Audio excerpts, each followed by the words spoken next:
ಬರ ವಿಷ್ಣು ನಿಂತ್ಕೊ ಅಲ್ಲೇ ಬರ ಮುಂದಕ್ಕೆ ಹಂಗೆ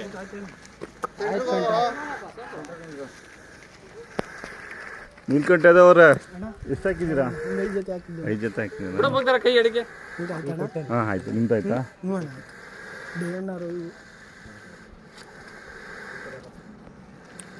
ರವಿ ಅವರೇ ಇಲ್ಲಿ ತೊಗೊಂಡ್ರಾ? ತೊಗೊಂಡಿದ್ದೀವಿ ಸರ್ ದಯಣ್ಣ ನಾವು ಸಿದ್ಧಗಂಗೆಯಲ್ಲಿ. ಅದು ಘಾಟಿಯಲ್ಲಿ ತೊಗೊಂಡಿದ್ದು ಇಲ್ಲಿ ಕೊಟ್ರೆ? ಮತ್ತೂರು ಸಂತೋಷ್ ಅವರು ಕೊಟ್ರಿ. ಮನೆ ತಗ ಕೊಟ್ರಿ. ಹಾಂ ಈಗ ಇಲ್ಲಿ ಜಾತ್ರೆ ತಗೊಂಡಿದ್ದೀವಿ. ಅವು ಇದಾವ ಅಥವಾ ಕೊಟ್ಬಿಟ್ಟಿದಾರ ಅವರು? ಕೊಟ್ಬಿಟ್ಟಿದ್ದಾರೆ.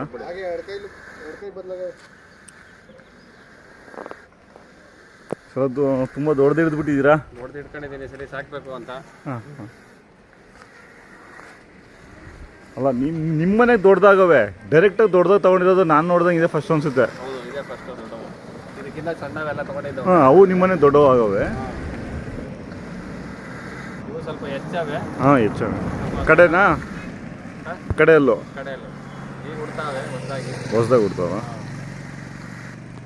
ಅಂದರೆ ಒಂದು 6 ವರ್ಷ ಇರ್ಬೋದು ಅವಕ್ಕೆ? ಇರ್ಬೇಕು ಸರ್, 6 ವರ್ಷ ಇರ್ಬೇಕು. ಅವ್ರು ಕೂಟ ಮಾಡಿರೋದಾ? ಅವ್ರು ಕೂಟ ಮಾಡಿ ಅವರೇ ಹಾವೇರಿಯಿಂದ ಬಂದಿರೋದು. ನೀವು ಹಾವೇರಿಯಿಂದ ಬಂದಿರೋದಾ? ಇಲ್ಲಿಂದ ಆ ಕಡೆ ಹೋಗಿದ್ವೇನೋ?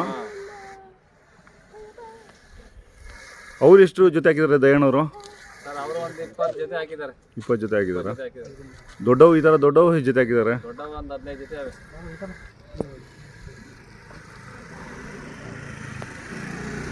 ಏನೋ ಒಂದು 30-40 ಲಕ್ಷ ಬಂಡವಾಳನೇ ಹಾಕ್ತಾರಲ್ಲ ಇದು ಎತ್ತುಗಳ ಮೇಲೆ?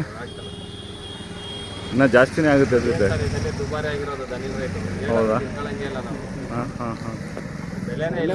ರೈತರು ಎತ್ತು ಕಟ್ಟಂಗಿಲ್ಲ ಸರ್. ರೈತರು ಯಾರು ಎತ್ತು ಕಟ್ಟಂಗಿಲ್ಲ ಸರ್, ಎಲ್ಲ ದಲ್ಲಾಳಿ. ಅದಕ್ಕೆ ಏನಂತ ವ್ಯಾಪಾರನೇ ಇಲ್ಲ, ಬಿರ್ಸೇ ಇಲ್ಲ. ಇಲ್ಲ ಘಾಟಿ ಪರವಾಗಿಲ್ಲ, ಘಾಟಿ ಪರವಾಗಿಲ್ಲ. ಏ ಇಲ್ಲ ಇಲ್ಲ ಘಾಟಿ ನಡೀತು. ಅಲ್ಲ ಆಯ್ಕೊಂಡ್ಬಿಟ್ರಲ್ಲ ರೈತರು, ಇವರು ಉತ್ತರ ಕರ್ನಾಟಕದವರು. ಹಾಂ ಅಲ್ಲ ದೊಡ್ಡ ಎತ್ತುಗಳನ್ನ ಅಂದರೆ ಈ ಹಾಂ ಬಲ್ಲ ಟ್ರ್ಯಾಕ್ಟರ್ ತಗೋಬೋದು ಅಂತಾರೆ ಅವರು. ಗೊತ್ತಿಲ್ಲ.